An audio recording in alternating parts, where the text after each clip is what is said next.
Assalamualaikum warahmatullahi wabarakatuh. Bagaimana kabarnya hari ini anak-anak? Semoga kalian tetap sehat dan semangat. Baiklah, berjumpa lagi dengan Bu Maya dalam pelajaran prakarya kelas 7. Pada kesempatan ini kita akan belajar bab yang pertama di semester 2, yaitu tentang kerajinan limbah lunak. Nah, pada bab ini ada beberapa hal yang akan kita pelajari. Yang pertama adalah tentang apa itu limbah lunak, jenis-jenisnya, bagaimana cara pengolahan limbahnya, dan yang terakhir adalah karya apa yang bisa kita buat dari limbah lunak ini. Oke, langsung saja kita mulai dengan apa sih limbah itu. Nah, anak-anak, dalam kehidupan sehari-hari tidak bisa dipungkiri setiap makhluk hidup itu merupakan penyumbang sampah dan limbah. Nah, termasuk kita, ya, hampir setiap hari kita menghasilkan yang namanya limbah. Nah, limbah itu apa sih sebenarnya? Nah, limbah adalah buangan, ya anak-anak ya, perlu digarisbawahi, buangan yang dihasilkan dari suatu proses produksi, baik industri maupun domestik atau rumah tangga. Jadi, apa saja yang kita buang, nah misalnya kita makan snack, snacknya, bungkusnya kita buang. Nah, bungkusnya itu yang disebut dengan limbah. Oke, paham ya anak-anak ya? Baiklah, berikutnya limbah itu dikelompokkan menjadi beberapa macam anak-anak. Yang pertama berdasarkan wujudnya, yang kedua sumbernya, yang ketiga berdasarkan senyawanya. Berdasarkan wujudnya ada limbah yang berbentuk gas. Contohnya adalah CO2. Nah, kemudian ada juga HCl, NO2. Contoh-contohnya adalah gas yang berasal dari knalpot motor kita. Nah, itu termasuk limbah juga. Kemudian ada limbah cair. Misalnya setiap hari kita mencuci kayak gitu ya. Mencuci piring, mencuci pakaian, nah itu akan menghasilkan limbah cair dari deterjen ya. Kemudian ada limbah padat. Limbah padat ini contohnya adalah botol plastik, kemudian plastik kemasan snack kita tadi, nah itu termasuk limbah padat. Nah, kemudian yang berikutnya berdasarkan sumbernya ada limbah pertanian yang dihasilkan dari daerah pertanian. Misalnya jerami pada padi. Nah, itu kan padinya begitu dipanen, jeraminya kan masih. Nah, itu menjadi limbah. Kemudian dari industri. Nah, industri ini banyak sekali. Mungkin yang rumahnya di dekat pabrik, nah itu bisa melihat di situ ada limbah ya, sisa dari buangan yang dibuang oleh pabrik. Bisa kadang berupa cairan yang berwarna dan sebagainya. Kemudian ada limbah pertambangan. Nah, ini biasanya di daerah pertambangan. Misalnya air raksa gitu ya, yang digunakan untuk pertambangan emas ya. Kemudian dari domestik, nah ini berasal dari kehidupan sehari-hari di rumah tangga. Tadi seperti yang Bu Maya sebutkan, mungkin ada limbah bekas cucian, ada juga limbah bekas sayuran sisa dan seterusnya. Nah, kemudian yang berikutnya adalah berdasarkan senyawanya bisa dibagi menjadi dua. Ada limbah organik dan anorganik. Limbah organik ini merupakan limbah yang bisa dengan mudah diuraikan atau mudah membusuk. Sedangkan anorganik ini yang sulit sekali, bahkan tidak bisa diuraikan.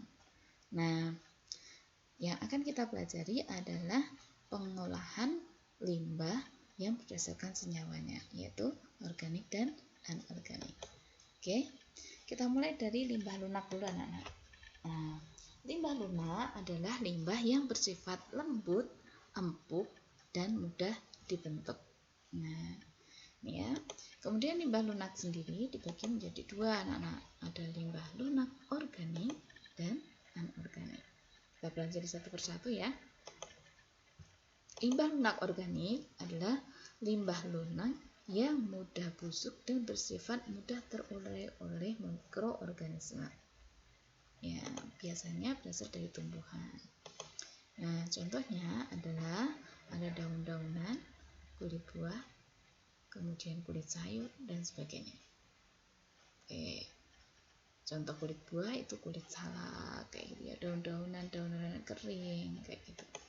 Nah, kemudian contoh limbah organik. Nah, ini mereka contoh ada jerami, ada klobot jagung atau kulit jagung, kulit kacang, kemudian juga ada pelepah pisang ya.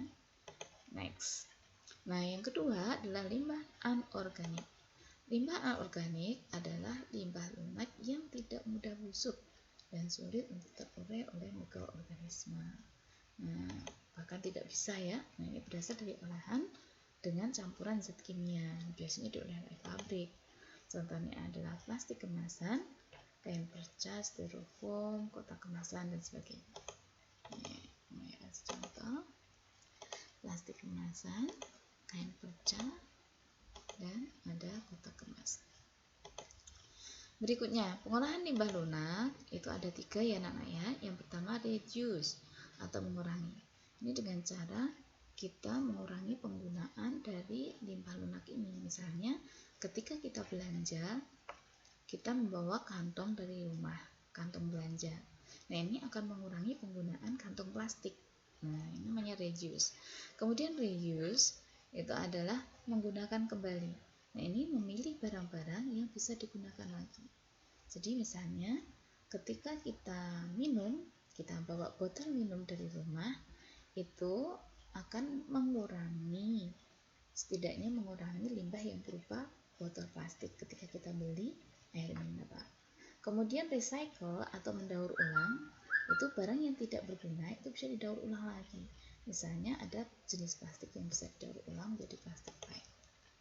Nah, berdasarkan wilayahnya, limbah lunak organik dibagi menjadi 1 daerah pesisir, contohnya adalah sabut kelapa dan daun kelapa. Kemudian daerah pegunungan, kulit jagung, kulit bawang, dan sebagainya. Daerah pertanian, contohnya adalah jerami, kulit jagung, pelepah pisang, ini dari hasil-hasil pertanian ya. Kemudian yang ketiga adalah berasal dari daerah perkotaan. Nah, daerah perkotaan ini banyak ya sekitar kita, misalnya kertas-kertas, kardus gitu ya, banyak sekali. Kemudian serbuk gergaji, serutan kayu, dan sebagainya. Nah, ini anak, jadi pada hari ini kita belajar tentang limbah lunak organik dulu. Nah, untuk pertemuan berikutnya kita akan belajar tentang limbah lunak anorganik. Dan selain itu juga kita akan belajar tentang bagaimana cara pengolahannya. Oke, baiklah anak-anak. Materi kita pada hari ini cukupkan sekian. Selamat belajar di rumah. Stay at home. Taati protokol kesehatan apabila kalian memang harus keluar, ya, harus taat ya, 3M. Kemudian yang penting juga kalian harus selalu bahagia agar imun kalian tetap terjaga. Oke anak-anak, jumpa minggu depan.